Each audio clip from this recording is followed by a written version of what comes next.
여러분 안녕하세요. 지난주에 이제 부자 되는 법에 대한 공부를 한 열흘 동안 가열차게 해봤으니까 이번 주에는 부자 열전, 우리 부자 열전. 21세기 부자들에 대한 생각을 좀 가져볼 필요가 있습니다. 우리가 이제 좀 나이 드신 분은 전통적인 부자들 생각할 때 뭐 옛날에 록펠러 있었고요. 그다음에 뭐 포드도 있어요. 자동차의 왕 포드도 있었고, 철강왕 카네기 뭐 이런 사람들이 있었죠. 아 진짜 오랜만에 듣는 예, 이름. 우리 옛날에 위인전에서 듣던 그런 사람들인데 그 사람들 지금 다 사라졌어. 그래서 지금 이제 21세기를 이끄는 부자들은 완전히 우리가 모르던 새로운 사람이에요. 이제 가장 지금 현재 부자 열전에 1, 2위로 꼽힌 사람이 이 사람이 이제 일주일 전에 밀려났어 1위에서 앨런 머스크와 제프 베조스죠, 아마존에. 둘 다 신생 기업이고 놀라운 건 자기 그 생애하는 게 물려받은 거 없이 자기 돈으로 가지고 이만큼의 부를 이뤘다는 거죠. 자수성가. 그렇죠. 그래서 이제 지금 세계 1위 부자의 순위를 보자면 한 이제 200억 달러 이쪽 저쪽 안에서 왔다 갔다 해요. 우리나라 돈으로 따지면 22조 원 되지? 그래서 나는 이상한 거야. 우리나라에는 11조도 세금으로 내는 사람이 있는데 뭐 이따위가 뭐 세계적인 부자가 되나? 라는 생각을 해봤었는데 공식 부자, 공식. 비공식 말고. 그러니까 내가 보기에는 이게 별 부자도 아닌 시기가 이제 부자인 척하는 게 아닌가라는 생각이 들어요. 네. 근데 아무튼 어찌 됐거나 이 앨런 머스크와 제프 베이조스라는 사람이 21세기 부자의 어떤 새로운 유형을 보여준 사람이에요. 근데 이제 제가 이제 특히 이 앨런 머스크를 좋아하는 이유는 얘가 또라이예요. 나랑 어떤 그 인생의 궤적이 굉장히 많이 겹치는. 겹쳐요? 이게 미국의 송작가다라고 봐야 될 뭐 그런 인물이거든. 아닌 것 같은데. 근데 이게 그 출신 배경의 문제가 아니라 이 사업적인 그 분야의 문제 때문에 이게 이렇게 길이 달라진 거야. 길이 갈라졌다. 나는 파산지왕이 됐고 이 새끼는 떼돈을 벌게 되는 뭐 그런 케이스라고 볼 수 있죠. 안 닮은 거잖아요. 그래서 아무튼 앨런 머스크의 어떤 진실에 대해서 우리가 이제 한번 파봐야 될 필요가 있다라고 생각을 했기 때문에 신둥이 삼둥이 아빠님께서 스스로 또라이 인정 이렇게 해주셨습니다. 네. 선구자죠. 네. 왜냐면 이 제프 베이조스도 그렇고 이 친구도 그렇고 이러한 부를 이뤄낼 수 있었던 거는 끊임없는 혁신과 도전이었기 때문에 이게 가능했다는 거예요. 그럼 어떻게 이게 가능했었을까? 이런 출신 배경부터 우리가 좀 알아볼 필요가 있다고 생각이 듭니다. 네. 일단 기본적으로 이 사람은요 남아공 태생이에요. 남아공 태생. 이게 이제 남아공이란 데서 이제 그 말하자면 원칙적으로 태어났는데 아버지는 그냥 그 기술사예요. 그러니까 이제 그걸 뭐라 그래야 되나? 엔지니어라고 봐야 되겠죠? 엔지니어. 아버지는 엔지니어인데 나름 굉장히 똑똑한 엔지니어입니다. 남아공의 최연소 기술사였어요. 천재라는 소리, 천재. 그렇지. 기술 부분 안에서는 굉장히 인정받는 천재인데 엄마는 모델이었어. 근데 카나다 국적의 모델이었어요. 카나다 모델. 그래서 이 집안 안에서 이제 뭐 태어났다고 봐야 되겠죠. 네. 그래서 이 형이 나이가 이제 71년생입니다. 저보다 2살 어리죠? 근데 형이라고 하세요? 네. 하지만 돈이 많으니까 형이죠, 저한테는. 우리 앨런 형이 71년생인데 태어날까지만 해도 그게 돈 많은 뭐 부자라고 할 수 있는 저희가 없었어요. 그러니까 평범한 시절을 보냈다고 봐야 되고 그다음 공부를 좋아하는 스타일은 아니었습니다. 이런 면이 나랑 많이 어울렸죠. 근데 이제 엄마와 아빠가 사이가 굉장히 안 좋았어요. 이 아버지가 사실 이게 좀 또라이야. 아버지도. 예, 이 아버지가 사실은 생마야, 생마. 응? 그래서 이쁜 여자들하고 그렇게 이제 바람도 많이 폈고 심지어는 자기가 4살 때부터 길렀던 양녀하고 나중에 애를 낳기도 하는 아주 엽기적인 인물이었던 거지. 그러니까 자식들을 알기를 아주 그냥 막 제대로 된 교육이나 가정을 못 받았기 때문에 평생 앨런 머스크는 아버지를 욕해요. 지금도 결혼을 안 한다고 합니다. 아버지는 사람도 아니다. 라고 얘기를 하는 거죠. 근데 이제 그렇게 되다 보니까, 잘할 때는 이제 아버지한테서 자랐는데, 17살 정도 돼갖고, 이제, 말하자면, 우리로 말하면, 주민등록을 해야 될 시점이 오잖아. 국적을 확인을 해야 되는 시점이 오는데, 엄마 따라서 캐나다 국적을 취득해버려요. 군대 안 가려고. 남아공은 징병제거든. 뭐야? 현조야, 거의 현조. 네. 그래서 캐나다 국적을 취득해갖고 17살 때부터 엄마랑 살게 됩니다. 근데 이 친구가 나랑 독서 습관이 비슷했어요. 이 형이. 응? SF 공상 소설을 좋아했어. 특히 저도 꽤 많이 읽었던 아이작 이시모프라고 하는 이 일본계 같기도 하고 러시아계 같기도 한데 아무튼 뭐 아이작 이시모프의 공상과학 소설을 읽으면서 나도 언젠가 이제 미래를 꿈꾸는 어떤 꿈이 많은 엔지니어였던 거지. 그러니까 아버지한테서는 기술적인 어떤 뭐 이런 부분 안 받을 수 없잖아. 아빠가 그것만 하고 집이 순연장의 책이 그거밖에 없는데 그렇죠. 얘가 그런 걸 볼 수밖에 없는 거였는데 기술적인 면을 눈을 뜨면서 나는 앞으로 말하자면 미래지향적인 뭔가를 해야겠다라는 생각을 많이 들었다는 거죠. 그래서 결과적으로 이제 엄마하고 캐나다로 이주를 해가지고 거기에서 국적을 취득하고 대학을 가게 되면서 말하자면 나름대로 이제 공부는 좀 했었나 봐요. 공부도 했었는데 상상이 늘 언제나 막 뛰어나다기보다도 본인이 열심히 하려고 하는 분야가 일반 사람하고는 좀 다른 동떨어진 분야를 하려고 노력했어요. 그러니까 지금 많은 사람들이 테슬라를 생각을 할 때 자동차 산업을 해갖고 돈을 많이 벌어서 테슬라 때문에 부자가 됐기 때문에 원래 그게 목표가 아닌가라고 생각하지만 원래 앨런 머스크의 목표는 전혀 달랐습니다. 사업의 목표가 달랐어요. 첫 번째는 뭐냐면 우주 사업이었어요. 우주 사업. 우주 사업. 네. 이 사람이 영원한 꿈이고 지금도 이거를 실현하기 위한 모든 노력들을 하고 있는 사람이에요.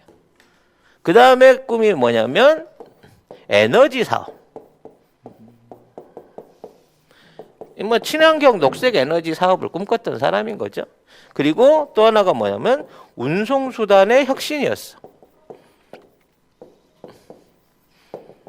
요즘 말하는 이제 하이퍼루프 같은 거죠. 애초에 하이퍼루프를 생각을 하고 있었다는 거예요. 근데 이 모든 사업의 근본은 뭐냐? 어렸을 때 SF 소설에서 읽은 화성에 가고 싶다. 이거였어. 그래서 이러한 방식으로 평생 동안을 이 목표를 이루기 위해서 사업을 한 겁니다. 그러던 와중에 부가적으로 이제 몇몇 가지 사업들을 벌리게 된 데서 돈이 되는 거예요. 그래서 실제 지금도 돈을 벌었던 사업은 자기가 하려고 하던 주력 사업은 아니었다는 거죠. 자, 그러면 이 사람이 화성에 가서 우주 사업을 하게 되기 이전에 그럼 기본적인 이제 미천은 뭘로 벌었을 거냐라는 부분을 좀 생각을 해야 돼요. 이게 이 사람들이 대학 중퇴자 중에 하나인데 우주 사업까지 얘기를 갈 수가 있을까? 이 사람이 99년도에 친구들하고 몇몇 사람들하고 같이 이메일로 송금을 하는 기술을 개발합니다. 그러니까 이제 99년도면 우리가 이제 막 이메일이나 인터넷이 활성화되던 시절이었는데 이 시기에 이메일로 송금을 하는 기술을 연구를 해요. 그러니까 이 사람이 주도적으로 한 건 아니고 그때 같이 했던 연구진 안에 이른바 이름만 집어넣고 있었어. 이름만. 이름만 집어넣고 있었는데 이게 나중에 뭐가 되느냐? 페이팔이 되는 거예요. 페이팔 저길 못 쓰겠네. P. 페이팔에 초창기 연구원으로 참여해가지고 사실 별로 한 게 없어. 아이디어 내놓은 거 말고는 별로 해놓은 게 없는데 페이팔을 창업한 창업주 중에 일부가 되는 거예요. 그래서 나중에 이 페이팔이 합병을 해갖고 이제 팔려가거든요. 네. 그래서 이거를 팔려 나가는 부분 안에서 말하자면 꽁으로 돈을 건지는 거야. 그래서 이 페이팔 사업에 참가하는 걸로 해갖고 이 안에서 지분을 챙기게 되거든요. 그 지분으로 해갖고 벌어들인 돈이 얼마냐? 하여튼 뭐 한 1,000억 정도 벌어요. 1,100억 정도 법니다. 네. 그러니까 아무것도 안 하고 1,100억이 그냥 뚝 떨어지는 거야. 아이디어 하나만 제공했을 뿐인데. 미국 IT 산업이라는 게 이렇게 복마전이에요. 이게 한 번씩 인수를 하게 되면 인수 금액이 어마어마한 규모로 인수를 하거든. 근데 이 금액으로 갖고 지분을 나눠서 장사를 하는 이유는 뭐냐면 그렇게 비싸게 사들여야 그걸 주가에 반영해 갖고 더 뻥튀기를 튀길 수 있는 거야. 그러니까 이런 우수한 기업의 가치를 높여주기 위해서 선수를 굉장히 비싼 몸값으로 이적하는 프로 축구하고 똑같이 별거 아닌 기술 회사를 대단한 뭐가 있는 것처럼 해가지고 막 확장을 해서 비싸게 사줘요. 그래갖고 그걸 그 창업했던 사람들한테 굉장히 많은 돈을 지불합니다. 근데 이게 손해가 아닌 거야. 그게 비싼 만큼 더 많은 투자를 받아들일 수가 있거든. 그렇죠. 그래서 이 페이팔이 나중에 세계적인 금융 결제 시스템이 돼버리는 거고 이걸 통해서 이 페이팔을 같이 동업했던 이른바 실리콘밸리의 IT계의 초반의 기린아들이 전부 다 앨런 머스크의 친구이자 동업자가 되는 거야. 같이 벌었던 애들인 거지. 그래서 그 이후로 앨런 머스크가 뭔가를 진행할 때마다 돈이 쉽게 세상에서 막 모여드는 그런 희한한 현상을 겪게 되는 겁니다. 그래서 처음에 앨런 머스크는 스페이스 X 사업을 하려고 그랬어요. 이 스페이스 X 사업을 하기 위해서 처음에 나사를 찾아갑니다. 나사를. 이씨, 왜 M이 나와? 네. 나사를 찾아가가지고 자기가 화성에 이주 계획을 세우고 있다. 민간이 찾아가서 이런 소리를 얼마나 웃길 거야. 화성에 이주 계획을 세우고 있는데 내가 식물 샘플이나 이런 것들을 실어갖고 화성에 보내서 거기서 자생적으로 뭔가를 키울 수 있고 생명이 생겨날 수 있는지 실험을 해보고 싶다. 그래가지고 그거 하는데 돈이 얼마 드니? 라고 물어보니까 그 당시에 미국에서 제일 큰 게 세턴이라고 하는 이제 옛날 달 착륙할 때 아폴로 프로젝트에서 썼던 제일 큰 이 이걸 뭐라 그러지? 미사일이라고 그래야 되나? 로켓, 그렇지. 로켓 시스템이 있었던 거야. 그래서 이 세턴 미사일들을 모아가지고 이 화성에다가 요만한 식물 플랜트, 이게 식물 모종 같은 거 하나 보내는데 돈이 얼마나 드냐라고 얘기를 했더니 수억 달러가 든다는 거야. 그래서 아니 이거 하나 보내는데 이렇게 돈이 많이 들어? 우주사에 이렇게 돈 많이 드는 거야? 라고 생각을 하고 러시아를 갑니다. 러시아를 가갖고 러시아한테 또 제안을 하는 거죠. 야, 니네 ICBM 대륙간 탄도미사일 안 쓰는 거 많지? 그거 좀 빌려줘. 그거 모아가지고 거기다 핵탄도 빼고 식물 표본 실어서 우리 화성에 한번 보내자는 제안을 해요. 그러니까 러시아 애들이 뭐 황당한 거야. 젊은 미국 놈이 와가지고 사실 미국 놈도 아니지. 캐나다하고 미국하고 이중국 적자니까 뭐 이런 간첩 아닌가? 기술 뺄라 그러나? 뭐 이런 생각이 드니까 거절을 당한 거야. 그러니까 우리 머스크 형이 화가 난 거지. 아니 뭐 미사일 하나 띄우는데 이렇게 돈이 많이 들어? 내가 직접 해볼까? 라는 생각을 하고 차린 게 스페이스 X인 거야. 얼마나 대단하니? 본인의 꿈을 이루기 위해서 이 회사를 차린다라고 생각하고 직접 저지른 거예요. 왜? 갑자기 20대 때 생긴 20대 말년에 생긴 이 돈이 있으니까 그래서 이 스페이스 X라는 회사를 차려가지고 이 회사를 가지고 뭔가 어떻게 해볼까 해서 뭐냐면 지네가 직접 이제 미사일을 만들어서 직접 우주에 띄우는 이제 미사일 발사 시험을 시작을 합니다. 그래서 계획은 그거야. 우주 궤도 여행도 할 수 있고, 뭐 대기권 밖에서 지구를 왕복할 수 있는 교통 수단도 되고, 싼 가격으로 우주에 사람이나 위성을 띄울 수 있는 민간 우주 사업을 한다라고 이 스페이스 X를 차려가지고 미사일을 지가 만들어서 직접 쏘기 시작한 거야. 엔지니어 한 명 부사장 데리고. 근데 이게 잘 되냐고. 안 되죠. 잘 안 되지. 1, 2, 3호가 전부 다 공중 폭발을 해버립니다. 그래서 이제 이 사람이 이 사업을 들어가기 전에 아까 얘기하기 전에 자 나는 과연 이 사업을 할 배짱이 있는 사람인가를 확인하기 위해서 1달러씩만 갖고 한 달 동안을 살아봤대요. 1달러로? 하루 생활비 1달러를 갖고 하루 1달러? 내가 이걸 살 수 있나 어떤 한 달 동안 살아봤다는 거야. 사라지더라는 거지. 나 돈이 많이 필요가 없겠구나. 내 인생에 있어서 내 꿈을 이루기 위해서 이 돈을 다 쏟아부어도 좋겠구나 라고 생각하고 오호. 스페이스 사업에 모든 재산을 올인하고 이걸 쳐 발랐는데 계속해서 미사일이 1, 2, 3차에 거쳐서 폭발을 하기 시작하면서부터 자기 돈 다 까먹고 투자자들 돈 다 까먹고 이런 상황에 위기에 직면하게 되는 거죠. 근데 이 위기에도 좌절하지 않았어요.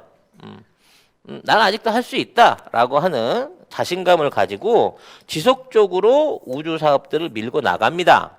그 와중에 이제 그 조력자였던 엔지니어가 나사하고 연관이 좀 있었단 말이야. 근데 그 당시에 나사가 우주 계획을 거의 다 포기하고 있을 수준이었어요. 돈들이 없어가지고. 부시는 전쟁하느라고 돈 다 쓰고. 뭐 이런 상황에서 우주 쪽에다가 돈을 안 쏴주니까 야 우리도 우주 정거장에 물건도 보내야 되고 연구를 해야 되는데 만일 니들이 성공을 한다고 치면 우리가 밀어줄게. 그럼 나사가 예산을 밀어줍니다. 그래서 나사를 대신 해가지고 우주에 뭐 민간 위성으로서 이걸 싸게 보낼 수 있는 기술들을 상용화하기 위한 연구가 일어나면서 스페이스 X 계획이 살아남죠. 그래서 나중에 이 스페이스 X 계획은 나사의 지원에 의해서 지속적으로 발전을 합니다. 현재는 9호 미사일까지 쐈어요. 성공을 했습니다. 이 앨런 머스크의 스페이스 X 9호 미사일의 성공의 의미가 뭐냐면 옛날에는 미사일을 이렇게 만들면 이게 1단, 2단, 3단 이렇게 생겼단 말이에요. 미사일이. 그러면 1단 추진체가 제일 비싸요. 당연하겠지. 제일 무게도 많이 나가고 이걸 지구상에 올려보내기 위해서 지구 궤도에 올려보내기 위해서 제일 많이 연소되는 게 1단 로켓인데 옛날에 이걸 다 버린 거야. 이게 보통 뭐 5천만 달러 이쪽 저쪽이었단 말이야. 이거 한 세트가. 여기에 이제 전체 로켓 가격의 70% 이상이 들어가 버리는데 이거를 일회용으로 쓰고 버렸단 말이야.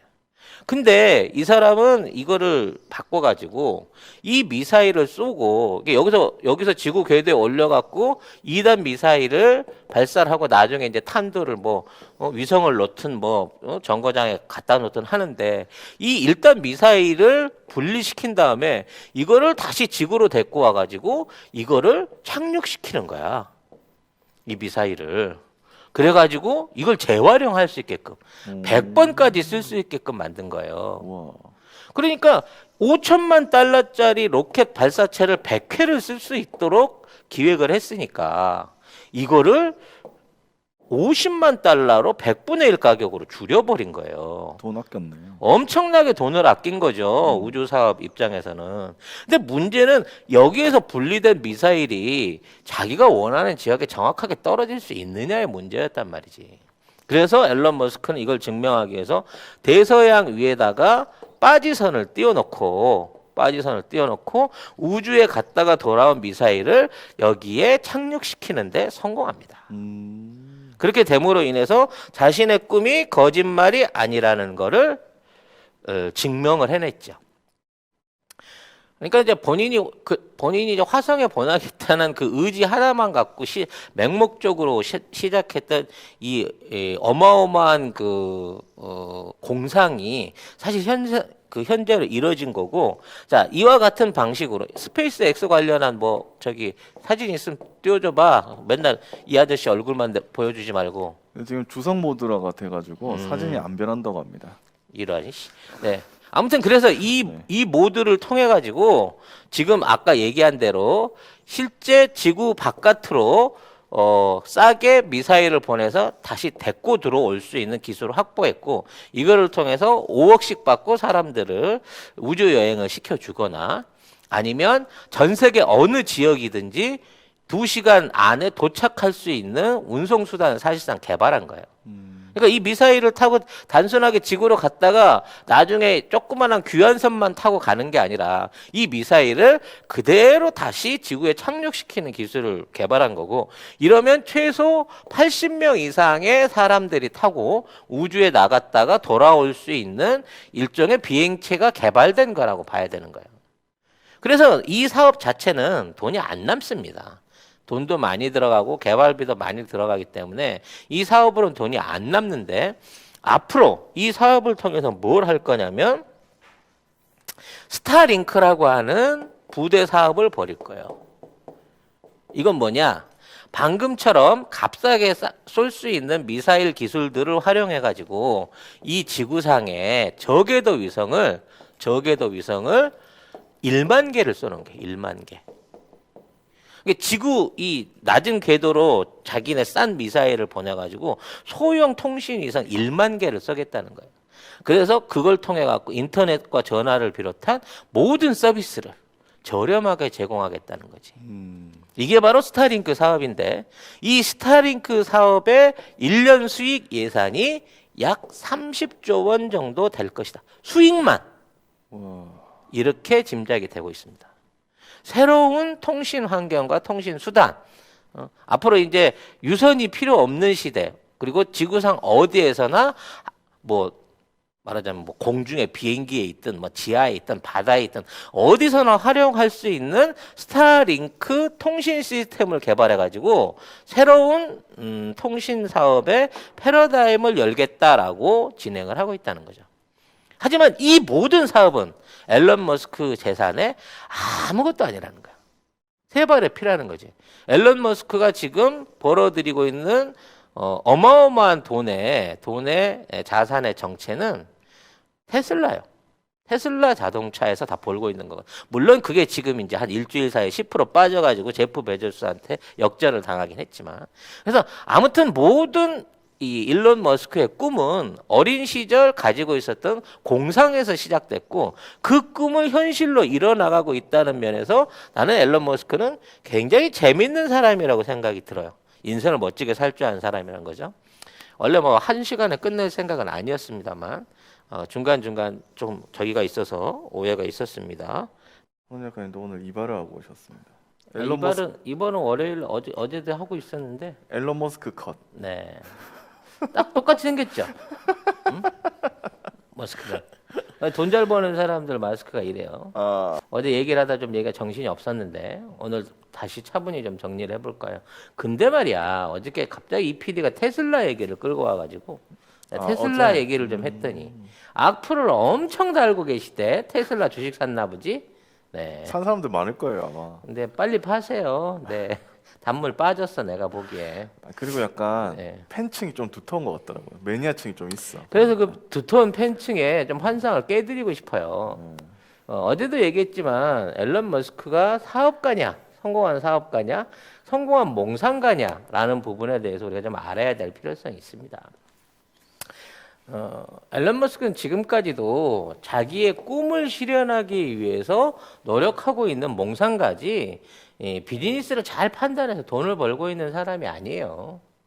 그리고 앨런 머스크가 지금까지 벌어들였다는 돈은 앨런 머스크가 하고 있는 사업 비전에 대한 미래 가치를 보고 투자하고 있는 사업일 뿐인 거지, 앨런 머스크가 지금까지 한 사업 중에 돈을 많이 벌어가지고 실제적으로 막 수익을 엄청 올려서 만들어낸 그런 사업은 없습니다. 그리고 이 사람의 주력 사업은 스페이스 X예요. 스페이스 X. 그냥 우주 사업이 이 사람의 주 목표인 거고, 테슬라는 이 사업을 하던 과정 중에 격가지로 투자를 했다가 갑자기 이 뭐라 그럴까요? 최대 주주가 됐고, 이 과정에서 CEO가 된 케이스인데, 이 테슬라가 지금 실질적으로 뭐 애플이나 뭐 과거에 MS처럼 엄청나게 실적을 많이 올려서 돈을 벌어가지고 이 주식이 오른 게 아니에요. 단순히 미래가치 전기차 시장에 대한 것들을 보고 많은 사람들이 정말 어마어마한 투자를 했다는 거죠. 그래서 우리가 그 부자 열전 전에 우리가 교양으로 배웠던 PER 수치라든지 PBR 수치 이런 것들 얘기했었잖아요. 네. 이런 걸로 봤을 때 이 PER이 1천이 넘는 엄청난 기업이 테슬라예요. 이게 무슨 의미냐면 테슬라의 회사 그 주당 수익을 갖고 테슬라 주식을 사들이려고 하면 테슬라 주식은 1000년이 걸려야 살 수 있는 거야. 한 주에. 이게 주 한 주가 1년 동안에 벌어들이는 돈이 테슬라 자체의 주가의 1000분의 1밖에 안 된다는 거예요. 그러니까 엄청나게 많은 돈들이 투자돼서 만들어진 테슬라의 거품이라는 거지. 그럼 이게 실현이 되려면 미래 가치잖아. 그만큼 성장을 해야 된다는 이 일종의 궁극점이 따라가는 거예요. 그잖아. 왜냐면 미래 가치를 보여줘야죠. 그렇지. 그 실적을 보여줘야 되는데 그 실적을 자동차가 보여주고 있느냐? 아니라는 겁니다. 일단 기본적으로 테슬라가 2050년까지 가면 아마 전 세계 1억 대 이상의 차가 전기차로 생산이 될 거라고 얘기를 해요. 2050년도 가면. 그럼 이제 1억 달의 시장에 걸맞는 생산 설비를 갖춰야 될 거 아니야. 근데 지금 테슬라가 전 세계 3개 공장이 있지만, 미국, 중국, 유럽에 공장이 있지만 50만 대밖에 생산을 못 해요. 이 50만 대 중에 본인이 물론 기술을 갖고 있다는 부분도 있지만 이 안에서 직접적으로 부품을 생산하거나 이런 것 하나도 없단 말이야. 전 세계에다 전부 다 부품을 외주 져갖고 만드는 회사예요. 그래서 테슬라의 이거 왜 내가 지금 테슬라 비판하고 있지? 그 얘기는 조금 있다가 우리 본방에서 하기로 하고, 아무튼 지금 있는 테슬라는 계속해서 점유율 하락, 시장 점유율 하락, 그 다음에 부가가치 하락, 그 다음에 제품 출고가 하락, 이런 연속적인 그 3증거를 걷고 있는 상태에서 금리가 계속 올라가고 있어요. 금리가. 이 테슬라는 전부 다 빚으로 만든 공장이야.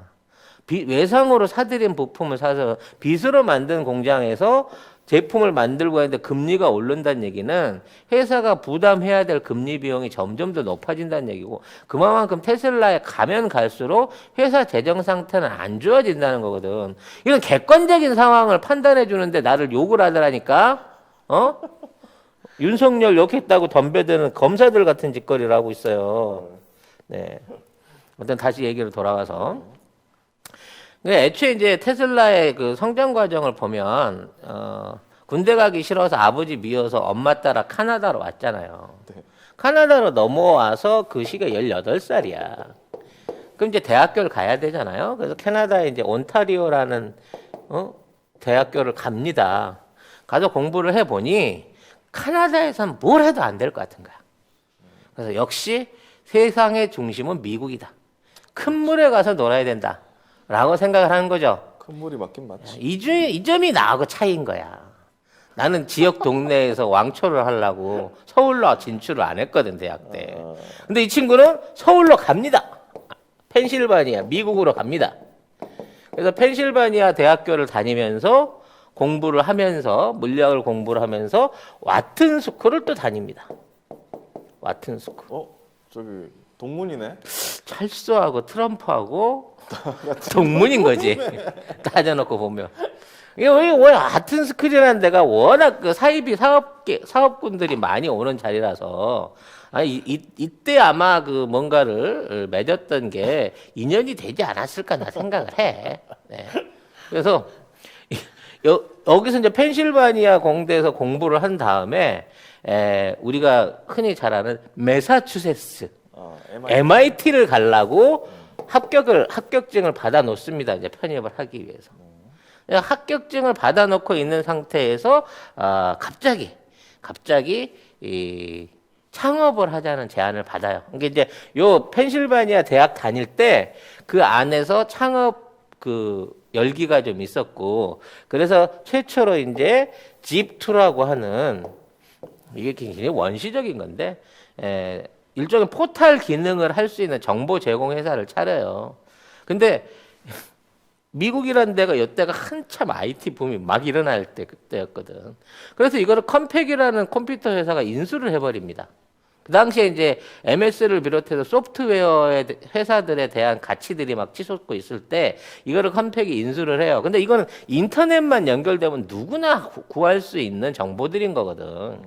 그래서 이런 정보를 수집해서 가공하는 회사에다가 컴팩이 돈을 몇억 달러를 쳐 바르게 되는 거고, 무려 3억 달러 이상을 발랐다고 그래요. 이거는 곧 망합니다. 결과적으로. 근데 문제는 이제 이거를 창업하는 과정에서 얘가 갖고 있던 게 지분이 좀 있었는데 이 지분이 약 2천만 달러를 상회하는 수입을 만들게 되는 거죠. 이게 종잣돈이 됩니다. 이 종잣돈으로 얘는 야, 대학 다닐 필요 없네. 응? 내가 그동안 평소에 하고 싶은 거 해야 되겠네 라고 생각하면서 차린 회사가 스페이스X인 거예요. 그러니까 이 스페이스X의 사업의 그 발단은 뭐냐면 화성을 가겠다는 거야. 화성 이주. 얘 평생의 소원이 SF 소설 보고 본인이 원했던 화성에 이주 가는 거였단 말이야. 그래서 회사를 차려놓고 계속해서 처음에는 나사랑 접촉을 해갖고 화성에 식물 프린트 한번 보내봅시다. 몇억 달러. 그렇게 안 되는데. 그래서 러시아 가갖고 러시아 당신네들 미사일로 화성에 이 식물 프린트 하나 쏴주면, 샘플 하나 쏴주면 내가 돈 줄게, 얼마면 될까. 뭐 이런 미친놈이 다 있어. 이렇게 되다 보니까 내가 직접 만들어야지라고 해갖고 펠컨 로켓을 만드는, 이제 말하자면 민간 로켓 발사 회사를 차린 거예요. 궁극적인 목표는 화성을 가는 거고. 그래서 이제 이 과정에 자기 돈을 다 쏟아 부으면서 아까 얘기한 와튼스쿨 동문들 돈들을 막 끌어 모으는 거지. 응? 그런 와중에 이제 페이팔을 같이 설립을 했고 페이팔 사업을 같이 시작을 한 거예요. 근데 이제 이 사람 스타일이 그래서 그런지는 모르는데 나하고 비슷한 부분이거든, 이것도.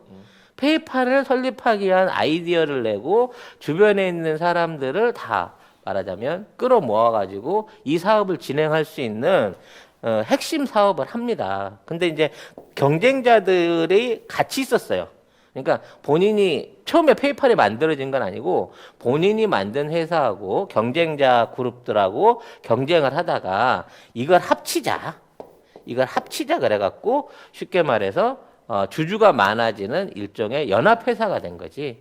이 연합회사가 돼서 자기가 이 합병을 주도하고 아이디어를 냈기 때문에 왕초노릇을 하려고 하는데 같이 있는 사람들이 그 꼴을 못 봐요. 겁나게 갑질을 하는 사람인 것 같아, 내가. 그래서 이 사회에서 얘를 해임을 시켜버립니다. 쫓겨나는 거지.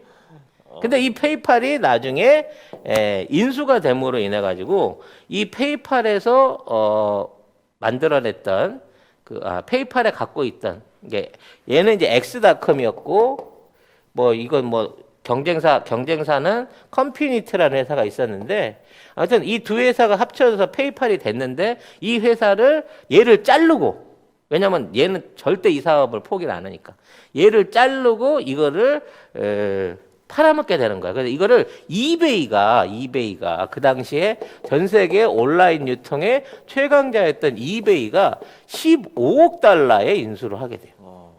엄청난 거지. 1조 5천억을 주고 이 회사를 인수해버린 거야.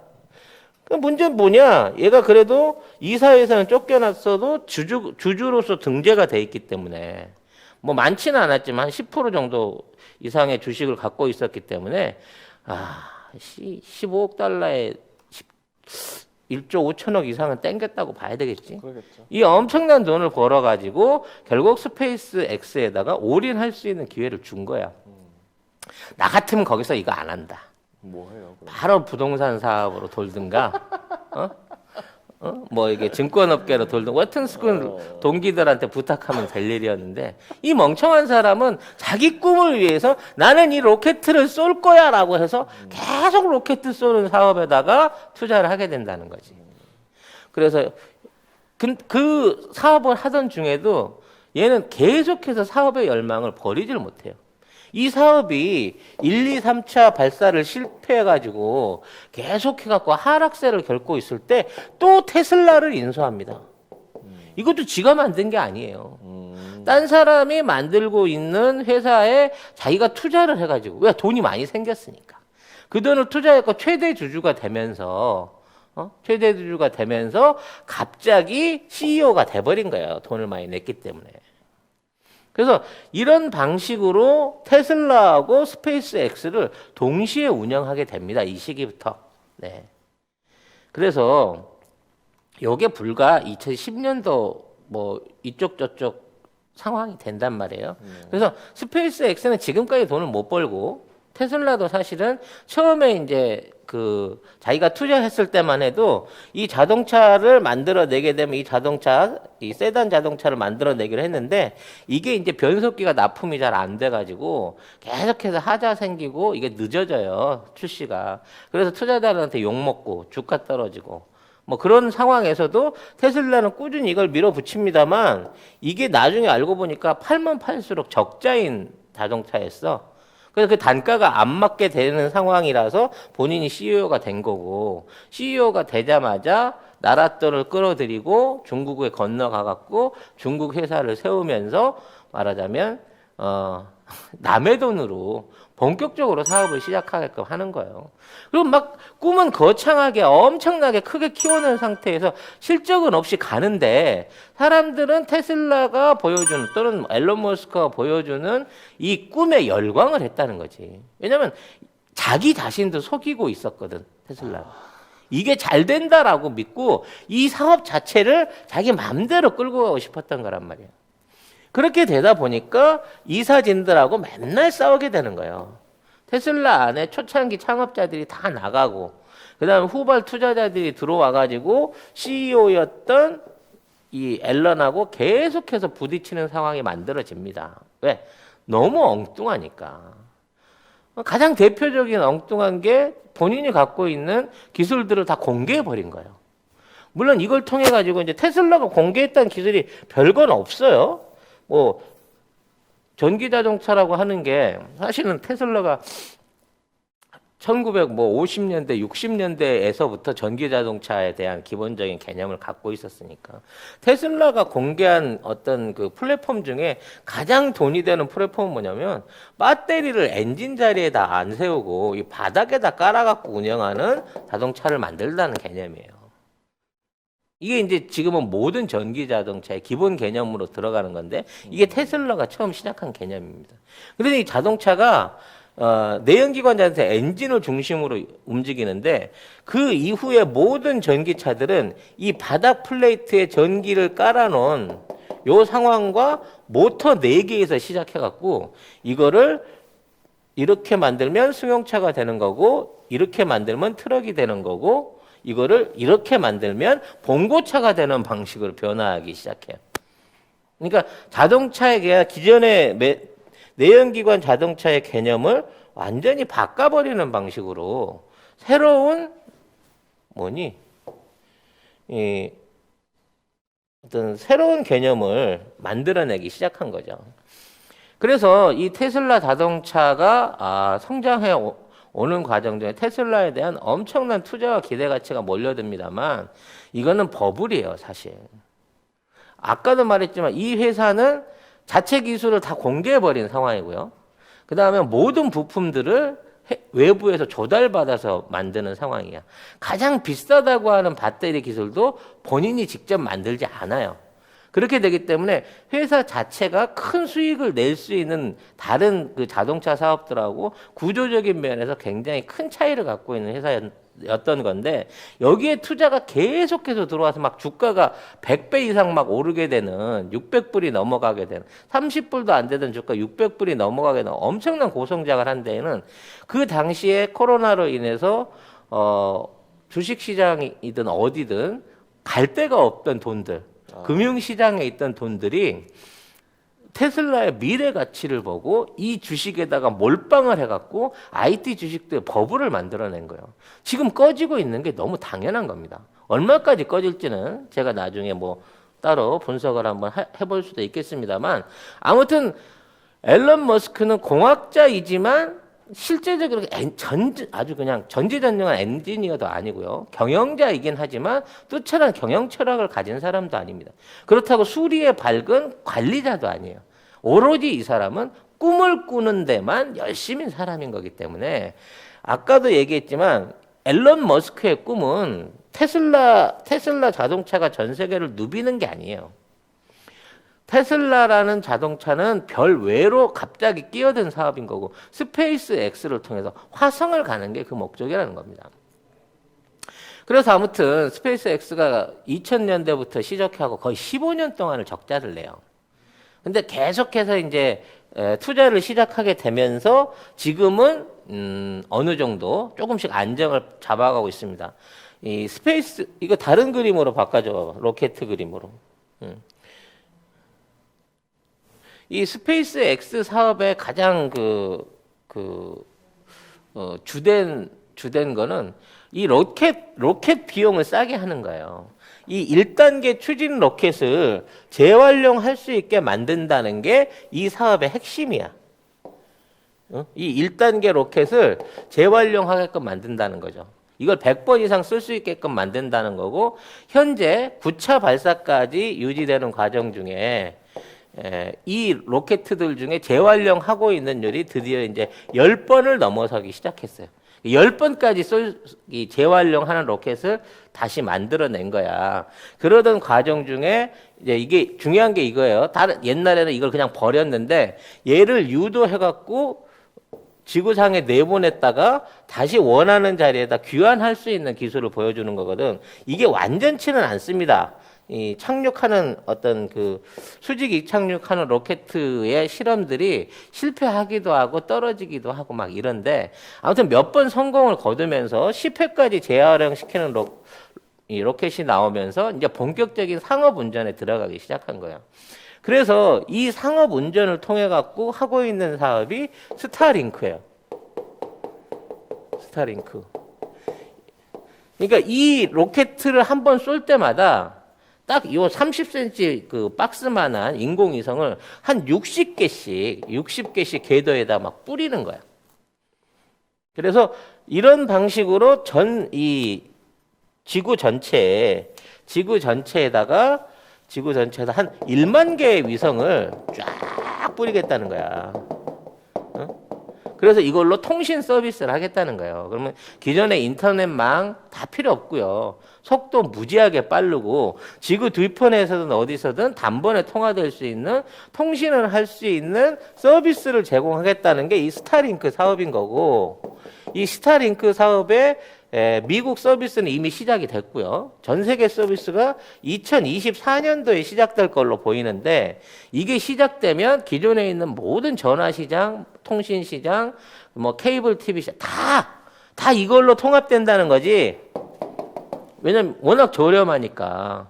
1만 개를 뿌려놨으니까 어디로 셀 데가 없잖아. 그러니까 1만 개가 지구상에다가 이 전파를 반사해 송출시키고 있을 건데.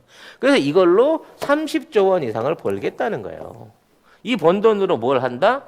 2단계 사업으로 스타쉽이라 그래갖고 이건 배죠. 이거를 한 50개나 80개를 묶어가지고 지구 외부 여행부터 한 80명, 100명이 탈 수 있는 유람선 같은 형태의 스타쉽, 우주 여행을 할 수 있는 걸 만들고 이거를 더 사이즈를 키우고 늘려가지고 나중에 화성까지 보내겠다. 그래서 화성에다가 이주시킨 화성 신도시. 우리나라 경기도 화성 아니에요. 네, 마스 신도시를 궁극적으로 세우는 게 목표라는 거예요. 이게 정말 허황된 일이잖아. 우리 어찌 따져놓고 보면. 근데 이 사람이 20년 만에 이걸 현실화 시켜 나가고 있고 여기에 대해서 사람들이 열광을 하면서 미친 듯이 돈을 투자하고 있다는 거지. 그럼 내가 하고 싶은 거는 이게 되냐 안 되냐. 이게 투자해서 주가가 올라가냐 아니냐의 문제인 거예요. 왜 사람들이 여기에 열광하고 있냐는 거지. 꿈을 동경해서 나도 저 사람처럼 큰 꿈을 꾸고 싶고 막 그런 모양으로 살고 싶다. 뭐 그런 것 때문에 여기에 동경할까? 나는 아니라고 생각해. 이거는 근본적으로 꿈에 동경하는 사람들은 약간 뭐라고 설명해야 될까? 이 사람에 대한 어떤 종교적인 맹신이 생긴 거고 이 사람 종교도 없어. 이게 이럴 수밖에 없이 테슬라한테 돈이 몰리는 이유는 이제 더 이상 지구에 이게 지금 우리 교양 시간에 공부했던 바와 마찬가지로 버블이 말도 못하게 늘어나 있는 상황에서 지구 안에 있는 사업은 더 이상 성장 가능성이 없다는 거야. 신규 사업이 될 수가 없어. 지구 안에서 자동차를 만든다고 한다고 해봐야 1년에 1억대 수준인 거고 거기에 이미 버블이 돼버린 화폐의 가치와 투자의 가치가 옛날 같은 돈을 못 끌어올린단 말이야. 그렇기 때문에 앞으로 뭔가 미래의 새로운 사업으로 아무도 손대지 않는 내가 손댔을 때 100배, 1000배 이득을 올릴 수 있는 사업이 있다 그러면 이게 유일한 게 우주 사업인 거야. 근데 우주 개발을 실제로 하겠다고 나서서 이만큼의 성과를 내는 회사가 테슬라밖에 없기 때문에 사람들이 테슬라에 열광한다는 거예요. 그러니까 지금 테슬라는 꿈을 팔고 있는 거지. 실적이라든지 기술이라든지 제대로 된 뭐를 팔고 있는 그런 회사가 아니라고 나는 생각을 한다는 거지. 오늘 얘기는 여기서 좀 접어야 될 것 같아요.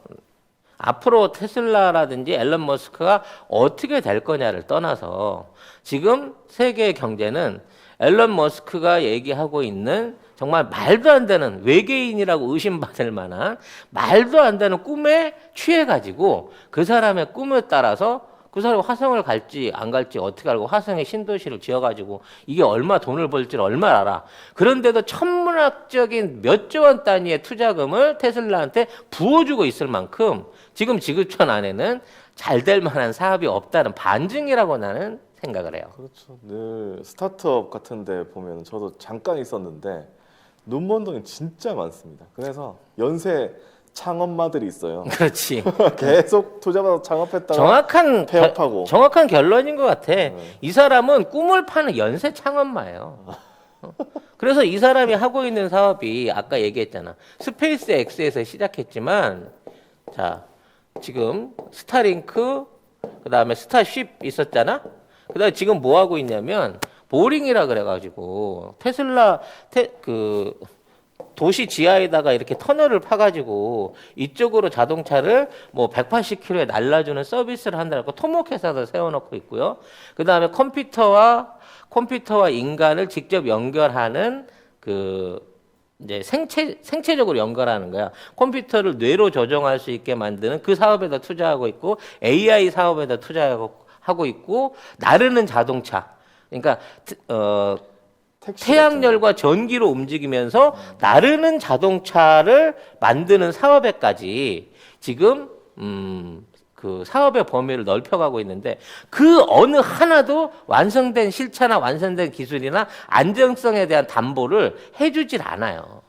로켓 80개 달아갖고 화성 간다는데 가다가 터지면 어떡할 거야. 거기에 대한 위험 부담은 전혀 생각지도 않아. 하늘을 나는 택시, 태양열로 움직이고 전기로 움직이는 그런 비행체를 만들어갖고 옹성시장을 개혁한다고 하는데 그런 개혁에 대한 이런 그 상상도에 대한 진행이라든지 시제기라든지 구체적인 기술에 대한 보증이 전혀 없어. 전에 얘기한 방금 얘기했던 도로 밑으로 이제 차들을 실어서 날려주는 시스템을 한다고 했는데 결과적으로 테슬라 차밖에 못 옮기는 시스템으로 변해버렸기 때문에 결국 그 사업도 본인이 스스로 테슬라가 안고 가야 되는 사업이 돼버리는 거야.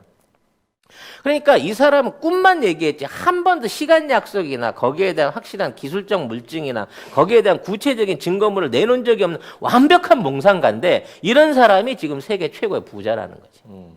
이거는 지금 우리가 21세기가 얼마나 불확실성의 시대를 살고 있는가라는 걸 보여주는 일종의 지표 같은 거라고 생각을 해요. 이게 그거야. 테슬라 차를 이 프레이트에 얹어가지고 180km 이상으로 원하는 지역을 통과해서 보내주겠대. 이상해. 근데 막상 해서 열어놨는데 테슬라 차만 돼. 다른 회사 차는 안 돼. 그러면서 속도도 60km밖에 안 나. 근데 이제 이거를 이제 시연을 보여주고 약속을 다 어겼는데도 불구하고 이게 성공했다고 해서 주가가 또 막 튀는 정말 희한한 회사가 테슬라고 앨런 머스크라는 거죠. 내일은 그런 테슬라는 궁극적으로 성공할 것인가? 그리고 앨런 머스크는 결과적으로 꿈을 이루고 돈도 벌고 세계 제1의 부자 위치를 지켜갈 수 있을 것인가? 그에 대한 결론을 한번 얘기를 해보도록 하겠습니다. 왜냐하면 이 사람을 빨리 끝내야 나의 주적 제프 베조스를 조질 텐데 나의 경쟁사 이 사람은 나랑 같은 과거든. 이 사람은 미국에서 성공한 송작가고 나는 한국에서 실패한 앨런 머스크인 거예요. 예, 뭐 방향이나 꿈이 비슷해. 선생님 그래. 우주 가십니까 그러면? 우주로 가시려고? 난 우주 안 가. 난 바다로 갈 거야. 네. 아무튼 이러한 내용들에 대한 결론을 여러분들이 내일 한번 저하고 같이 해보시기 바랍니다. 앨런 머스크에 대한 뭐 여러 가지 총평이 많습니다만, 저는 언제나 그 앨런 머스크라는 사람은 사업가보다는 이 몽상가, 공상가라고 생각을 합니다. 일단 기본적으로 이 사람은 사업적 마인드가 없어요. 이 사람한테 돈은 자신의 꿈을 쫓다가 얻어 걸린 일종의 옵션에 불과하지 애초부터 돈을 쫓았거나 뭐 이런 걸 위해서 살아온 사람은 아니라고 생각이 됩니다. 그래도 이 부자한테 또 사업적 마인드가 없다고 하시면 또 그건 또 아니지 않나요? 왜냐하면 이 사람이 얼마나 사업적 마인드가 없냐면 자기 말 한마디로 자기 회사 주가를 수십억 수백억 재산을 막 들었다 놨다 막 했어요. 최근에 가장 대표적인 게 비트코인 관련한 내용입니다. 원래 그 작년 여름까지만 하더라도 돈 벌고 난 이후 얘기예요. 돈은 우연히 얻어 걸린 얘기는 다 했으니까. 돈 벌고 이제 테슬라로 그 돈을 많이 벌었을 때 그 당시 한참 이제 비트코인이 막 2만 불 올라가고 작년도 중반이었어요. 코로나 사태 있었을 때 막 이렇게 가격이 올라가고 있었어. 그때까지만 해도 이제 막 욕을 했지. 비트코인은 그렇죠. 쓸모없는 돈이다. 뭐 이런 얘기들을 공공연하게 얘기를 했었는데 올 연초에 그 투자자를 만나게 돼요. 그래서 그 이제 마이크 세일러 마이크로 스트레이지라는 그 투자자를 만나게 되는데 이 사람이 테슬라에 투자도 많이 했고 전기차나 비트코인 관련된 그 종목에다 투자를 많이 해서 돈을 많이 번 CEO야. 이 사람이 비트코인 투자를 권합니다. 이제 그 당신은 갖고 있는 회사의 현금을 비트코인으로 전환하면 자산을 일부 전환을 하면 주주들이 얻게 될 수익이 10배 높아질 거다. 뭐 이런 얘기를 하는데 또 귀가 얇어.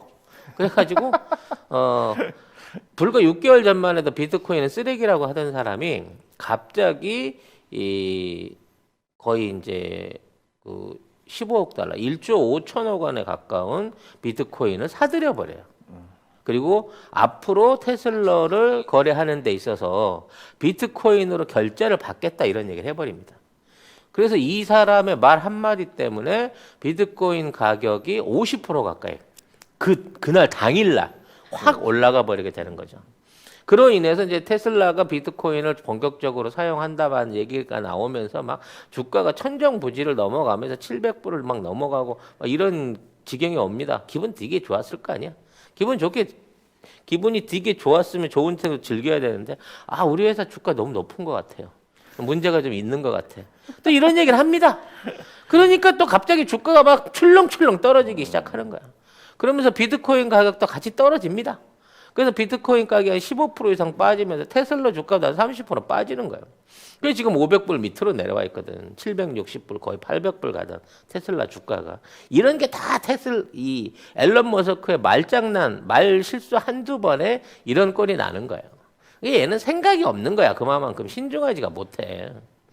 그리고 뭐 이 사람은 혁신가 뭐 대단한 발명가로 얘기하지만 사실 이 사람이 구상했던 또 지금 하고 있는 거는 옛날에 불세출의 천재로 불리는 니콜라 테슬라가 했던 그런 어떤 그 당시의 업적을 그대로 패러디해 온 거예요. 그러니까 뭐 특별한 에너지 사업을 하겠다라고 하는 것도 그렇고 전기차 같은 것들도 1930년대 이미 테슬라가 스스로 그 전기차를 만들어 갖고 일주일 이상 운행하는 시범을 보여줬던 적이 있거든요.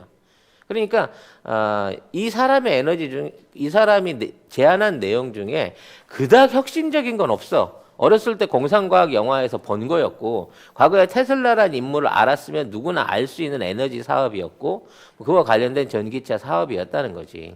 그리고 스스로도 대단한 공학적 엔지니어로서의 업적을 만들어내지 않아요. 다만 이 사람의 추진력 그리고 사람들을 대하는 어떤 그 자신감 같은 거에 많은 사람들이 투자를 해줬기 때문에 쉽게 말해 남의 돈으로 큰 케이스인 거야. 근데 이 사람이 우수한 경영자라고 말할 수 없는 게 그 약속이라든지 그 규모에 대해서 한 번도 구체적이거나 약속을 지키거나 또 그와 걸맞는 그 답변들을 만들어내는데 시간들을 맞춰본 적이 없어요. 언제 출시한다? 안 돼. 언제까지 완성한다? 안 돼. 이건 될 것이다. 안 된다고. 근데 이 사람의 특징이 포기를 안 하는 거야, 또. 그래서 나는 얘가 이제 성격적으로 약간 저랑 뭐 닮은 면이 좀 있는 것 같아요. 장점인가요? 단점인가요? 인성 생성에 어떤 그 비슷한 과정을 겪었던 것 같아. 네. 일단 뭐 어렸을 때 그 부모의 불화로 인해 갖고 가정에서 학대를 받았던 부분이라든지 뭐 외로움을 많이 탔던 부분 그래서 뭔가 이제 SF 같은데 많이 탐닉을 하고 왕따도 많이 당했고 실제로 이제 학교에서 왕따를 당해서 폭력을 당해갖고 이렇게 코를 다쳐서 평생 동안 그게 이제 일종의 그 호흡하기 어려운 그런 그 장애 같은 어려움을 안고 있었거든요. 그리고 이제 군대를 안 가기 위해서 국적을 바꾸고 카나다로 도피를 하게 됐었고 여자 관계도 굉장히 복잡했어요. 그러니까 카나다에서 만난 그 첫 번째 부인이 있어요. 첫 번째 부인이 저스틴 윌슨이었는데 그 당시에 이제 쉽게 말하면 아무것도 없던 시절에 사랑으로 만난 사이였지. 그런데 둘이 이제 결혼을 했는데 첫 애를 이제 갑자기 잃어요. 그냥 그 갑작 돌연사 증후군 이런 게 왜 죽은지도 모르는 상황에서 첫 애를 잃었는데 그러고 나서 얼마 안 돼서 두 쌍둥이, 세 쌍둥이를 연속으로 얻습니다. 이건 정상적인 임신이라고 좀 안 봐죠. 뭔가 뭐 공학적인 뭐가 있었는지 모르는데 아무튼 5아이를 한꺼번에 연달아 낳아버리는 거야. 그래서 그 5아이 아빠가 됐고 나중에 이제 이혼을 했지만 그러고 나서도 공동 양육을 하고 있는 거예요. 그러니까 이제 첫 번째 부인은 옛날 그 철없을 때 사귀었던 조강지처였던 거고 그 다음에 이제 할리우드 배우들이랑 계속해서 이제 일종의 여성 편력을 계속 일으키거든요. 배우 탈룰라 라일리라고 인셉션 배우인데 이 사람 같은 경우에는 하자면 2번 결혼하고 2번 이혼해요. 그러니까 결혼을 처음 했다가 헤어졌다가 다시 또 결혼을 하고 또 헤어지거든. 한 사람하고? 이 사람하고만. 그러니까 이런 과정 중에 중간에 카메론 디아즈하고도 잠깐 데이트를 했었고요. 카메론 디아즈 유명하죠. 근데 이 친구도 이제 스타일이 금발을 좋아하나 봐. 그 점도 나랑 비슷한 것 같아. 나는 이제 이방자 여사를 좋아했지만. 그 다음에는 이제 그 앰버 허드라고 그 조니 뎁의 전 부인이었는데 조니 뎁이 그렇게 그 앰버 허드를 그렇게 두들겨 팼대잖아. 그러니까 경호원도 붙여주고 그러면서 아무튼 뭐 둘이 또 친밀한 관계로 사귀었다고 해요. 뭐 그런 식으로 이제 뭐 공개적으로 그 연인들만 헐리우드 배우들이 이렇게 있었고 1918년 이후에는 이제 그라임스라고 이 캐나다 출신의 그 되게 또라이 같은 그 가수인데 17살 연하에 이 가수하고 교제를 하면서 6번째 아들을 또 얻습니다. 네. 그래서 6번째 아들을 얻어가지고 별 희한한 그 이름을 지어줘. 이름을요? 네, 아들 이름을 뭐라고 짓냐면 나 보고 읽어야 돼.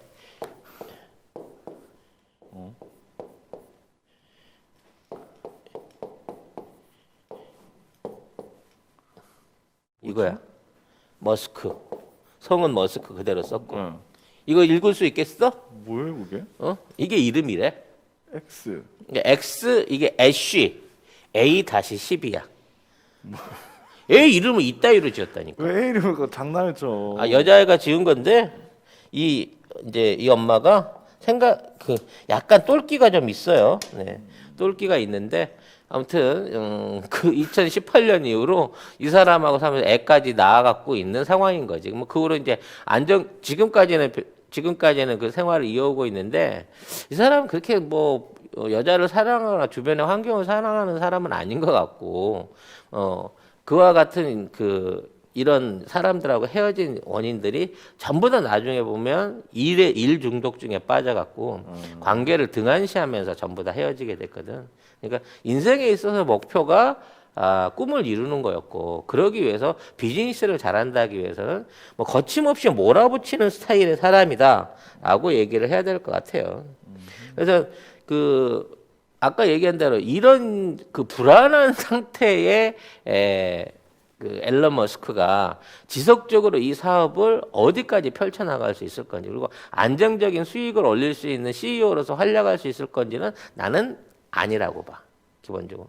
이 사람이 하고 있는 건 너무 불안정하고 너무 무모하고 또 어떻게 보면 실현 가능성이 없을 수 있는 그런 사업들임에도 불구하고 이 사람은 끊임없이 꿈을 쫓는다는데 그 강점이 있는 거고 세상의 미국 사람들은 그 꿈에 동의를 해주고 투자를 해주고 있다는 게 이 송 작가와 일론 머스크의 차이라는 거지. 여러분도 투자를 하세요. 10조세 10경세가 될 수 있게끔. 네. 갑자기 그런 생각이 드네요. 이 사람이 이제 남긴 평상시에 하던 명언이라면 난 명언은 아닌 것 같은데 이 사람의 어떤 신조를 보여주는 야, 사진 좀 바꿔줘라. 이 언니 영 아니다. 야, 비호감이다. 네. 본인의 어떤 의지를 보여주는 몇몇 관용 어구들이 있어요. 가장 대표적인 게 뭐냐면 어떤 일이든지 중요하다고 생각한다 그러면 가능성이 낮아도 뛰어들어야. 그러니까 평생 이 사람이 해온 스킬인 거지. 이게 중요한 일이라는 거지. 이 사람이 얘기한 에너지 사업이나 자동차 전기차 사업, 뭐 태양전지 사업은 중요하다고 생각을 하는 거야. 태양열, 뭐 비행기 사업 이런 것들이. 왜? 그래야만 지구의 환경을 지킬 수 있다라는 게 이 사람의 목표인 거야. 그러니까 전기차를 만들고 전기차 특허를 공개하면서 전 세계를 전부 다 전기차로 바꿔나가겠다는 목적이 이걸로 돈을 벌겠다는 게 아니라 지구의 환경을 지켜야 된다는 거야. 아니, 언제부터 지가 지구의 수호자였다고 그따위 목표로 사업을 하냐고. 근데 그런 사업을 하는 사람이 성공을 해요. 취지는 좋네요. 취지는 좋잖아. 그 스페이스 X 사업을 해갖고 지금 뭐 이제 전에 말한 스타링크라든지 저궤도 위성 사업이라든지 뭐 이런 것들을 본격적으로 통신 사업이나 새로운 장을 해갖고 돈을 벌겠다고 얘기하고 있지만 이건 장래 미래 기대 수익인 거고 아직까지 그런 수익이 나올 거란 보장이 없어요. 그리고 이걸 앨런 머스크만 할 수 있는 게 아니거든. 그 이전에 더 많은 기업들이 투자를 했었고 앨런 머스크가 지금 본격적으로 투자를 해가고 있는 거고 또 거기에 부수적으로 해결해야 될 굉장히 많은 보충해줘야 될 기술들이 있어요. 그래서 그런 기술들이 보장되지 않는 입장에서 앨런 머스크가 이걸로 돈을 벌 수 있다는 기대는 없는데 무조건 사람들은 이제 저 스타링크 되면 구글이고 뭐 기존의 인터넷 다 죽고 포탈 다 죽고 앨런 머스크의 저궤도 통신 사업으로 스타링크로 전 세계가 통합된다. 그러면 1년에 한 30조씩 번다. 이러고 생각하고 투자를 하고 있는 거지. 얘가 진행하려고 했던 하이퍼루프도 사실은 이게 지구에서 써먹으려고 기획한 게 아니에요. 이 대기가 지구보다 상대적으로 낮은 화성에서 이 인류가 이주를 했을 때, 달이나 화성에서 이주를 했을 때 그쪽에서 내연기관은 못 움직이잖아. 공기가 없으니까. 어떠한 방식으로 교통을 이용할 수 있을까 해서 달과 화성에 적용하기 위해서 하이퍼루프라는 사업을 기획했던 거야. 그리고 그거를 가지고 이제 특허를 다시 또 오픈을 했고 그 특허를 가지고 지금 가장 실용화된 하이퍼루프를 만들어낸 나라는 의외로 대한민국이었다는 거지. 아까 그래서 이제 저궤도 위성 얘기도 했는데 저궤도 위성을 완성시켜 줄 수 있는 핵심 기술은 위성이 아니에요. 그 위성을 추적하고 전파를 보내고 받을 수 있는 안테나 기술이거든. 그리고 이 안테나가 스카이라이프처럼 집집에 있어야 돼. 그래야 받아서 뭐 통신을 할 거 아니야. 그렇겠죠. 그렇기 때문에 이 안테나 기술을 가지고 있는 기업이 필요합니다. 저궤도 위성을 추적해서 할 수 있는. 이걸 갖고 있는 유일한 기업도 대한민국이에요. 그에 대한 얘기를 오늘 밤에 야간 작업할 때 한번 해보려고 준비를 하고 있는데 오늘 하게 될지 다음 주 하게 될지 모르겠어요. 하여튼 그만큼 이 사람은 혼자 힘으로는 아무것도 이뤄낼 수가 없는 사람인 거지. 다만 꿈에 대한 포기를 하지 않는다는 거야. 이 사람 한 얘기 중에 인내는 아주 중요하다. 억지로 포기를 강요당하지 않는 한 결코 포기하지 마라. 이거 내 인생의 신조랑 비슷해요. 네. 그리고 이제 저를 그 감동시켰고 이 사람이 나의 어떤 도플갱어다라고 느끼게 만드는 건 뭐냐면 실패도 하나의 선택지다. 일들이 실패하고 있지 않다면 충분히 혁신하고 바꿔놓을 수 있다. 라고 하는 상당히 이제 나하고 실패를 두려워하지 않는 점이 통하는 부분이 있는 거라는 거지. 결론적으로 얘기하면 이 사람은 일 중독자고 이기주의자고 자기만한 이기주의자고 무신론자에다가 무책임한 경영자예요. 이 사람이 잘하는 거는 추진력, 나처럼 거침없는 추진력과 끊임없이 새로운 목표를 향해서 전진하는 의지만이 있을 뿐이에요. 네. 그 돈에 대한 큰 욕심도 없기 때문에 돈에 대한 어떤 개념은 지금까지 완전히 비어 있는 거고 이 사람은 벌지도 않고 그러니까 벌어서 쓰지도 않고 이걸로 갖고 무슨 기부를 하거나 생색내는 짓도 안 해. 왜냐면 이 돈이 지금 돈이지. 지금 이게 내 수중에 있는 거지. 이건 나랑 의미 없는 돈인 거고 이 사람이 앞으로 해나가려고 하는 사업에는 지금 갖고 있는 전 재산 아니라 지구의 전 자산을 쏟아 부어도 될까 말까 하는 일들이 정말 어마어마한 규모로 벌어진다는 거지. 그런 앨런 머스크를 추종하고 거기에 투자해주는 사람 뭐냐? 지금 지구에 있는 경제 상황이라든지 앞으로 벌어질 금융의 버블을 가장 잘 이해하고 있는 그룹들인 거예요. 지구 안에는 더 이상 벌어먹을 돈이 없어지게 된다는 것을 알고 있는 그룹들이 이제 눈을 우주 사업으로 돌리고 있고 앨런 머스크가 시작한 이 제안에 모든 정부와 국가들이 동참하고 있어요. 중국도 우주 산업에 동참하고 있고 그 다음에 러시아도 마찬가지고요. 일본도 마찬가지고 돈 있는 중요 국가들이 전부 다 우주 산업에 투자하려고 하는 이유는 우주 산업이 아니면 앞으로 새로운 블루오션을 만들어낼 사업군이 없다고 판단하기 때문인 거예요. 결론적으로 정리를 하자면요. 꿈을 가진 사람은 좋죠. 몽상가는 늘 좋지만 그 몽상가를 따라가는 사람들은 참 힘들어요. 우리 가족들처럼 아니면 우리 회사 직원들처럼. 하지만 이 사람이 꿈꾸는 어떤 이상이 인류를 위한 것이고 미래를 대비한다는 면에서 이 사람을 비판할 생각은 없습니다.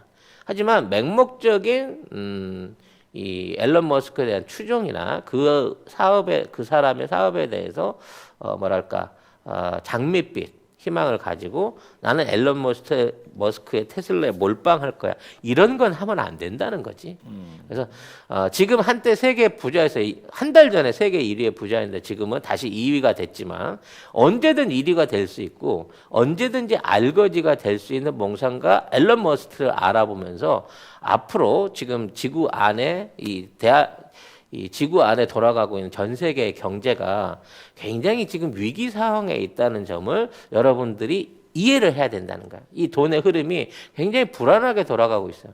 지금 비트코인의 폭등이라든지 주가의 어떤 계속한 출렁거림이라든지 확실한 어떤 모멘텀이 나오고 있지 않은 점, 그리고 코로나에 대한 종식이 구체적으로 드러나지 않은 여러 가지 정황들 자체가 올 한 해의 경제를 굉장히 불안하게 만드는 요인이 될 수 있는데 그 와중에서 대한민국은 굉장히 잘해 나가고 있다. 수출도 잘하고 안정적인 공급선과 생산 라인을 유지하고 있다는 점에서 최소한 대한민국 국민들은 걱정 안 하셔도 된다라는 말씀을 드리면서 앨런 머스크에 대한 전체적인 시간을 정리를 하려고 합니다. 자, 내일은 앨런 머스크와 쌍벽을 이루는, 하지만 제가 가장 혐오하는 정보 조작과 돈 사기의 전문가 제프 베이조스의 일생에 대해서 한번 정리를 해보려고 합니다. 질문이 있는데 네. 스페이스X 만들면 자기도 탄대요? 타겠죠? 자기가 먼저 탄다는 얘기는 없었어요. 그런 얘기. 네, 달에 20억을 주고 일본 투자자를 제일 일본으로 태워서 보낸다고 합니다. 고객을 사랑하는 거지. 하지만 저는 절대 타지 않아요. 네. 앨런도 빚이 많나? 앨런 아니 뭐 그 사실 그 기업 자체가 빚이지. 하지만 이 사람은 자기가 주주이기 때문에 그 주가의 변동에 의해 갖고 돈이 많은 거예요. 그러니까 모든 모든 재산이 주식에 몰빵돼 있기 때문에 이 재산 변동이 이렇게 큰 거야. 부동산 따위엔 투자하지 않아 우리 앨런은. 네. 우리 일런이죠, 일런. 우리 일런은 그런 사람이야. 저도 월세 살지 않습니까? 부동산 따위는 의미가 없어요. 집착하는 이 PD랑은 생활 태도가 다르죠. 아이고, 그 얘기 자, 안 나오나 했다. 내일도 만나요. 안녕.